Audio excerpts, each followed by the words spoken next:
parang kapareho kasi nangyari kay Tatay Digong na sabi nila, wanted daw ng Interpol, hindi naman. Eh kung kay Pastor Kibuloy, sabi nila, request daw extradition ng Amerika, sabi ng DFA, wala namang ganung request. Tingin nyo, sasapitin din ni Pastor Kibuloy yung sinapit ni Tatay Digong na Pilipinas magsusurrender sa kanya sa Amerika?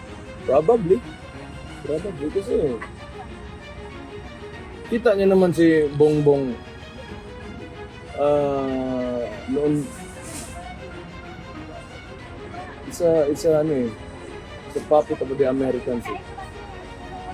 You really think na makakapasok ng ICC detention center si Rodrigo Duterte if this was not a NATO country?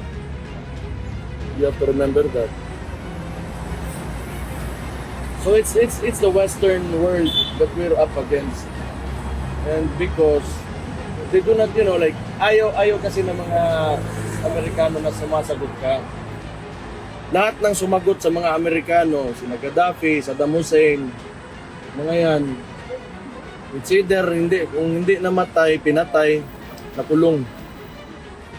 So that's the reality. They're the hegemon, you cannot do anything about it.